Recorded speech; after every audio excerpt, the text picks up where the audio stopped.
신당역 스토킹 살인 사건의 피의자 전주환이 경찰 수사가 시작된 직후인 지난해 10월 흉기를 사서 보관해 오다가 이번 범행에 사용한 것으로 YTN 취재 결과 드러났습니다.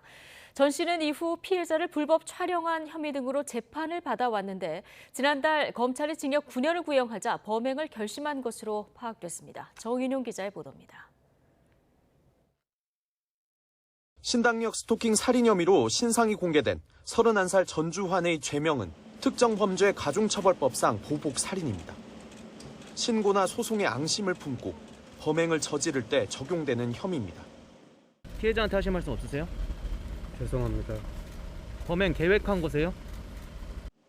경찰 조사 과정에선 전 씨가 이미 오래전부터 범행을 준비해오다 실행에 옮기게 된 과정이 구체적으로 드러났습니다. 우선 전 씨는 지난해 10월 피해자를 불법 촬영한 혐의에 대한 경찰 수사가 시작된 직후 흉기를 사서 보관하다가 이번 범행에 사용한 걸로 드러났습니다. 전 씨는 극단적 선택을 하려고 흉기를 샀다고 진술했지만 경찰은 이때 처음 범행을 생각했을 가능성을 염두에 두고 있습니다. 이후 전 씨는 올해 1월 스토킹 혐의로 추가로 고소를 당했고 지난달 18일 결심 공판이 열렸습니다. 이때 검찰이 징역 9년을 구형하자 전 씨는 결국 범행을 결심한 거로 파악됐습니다.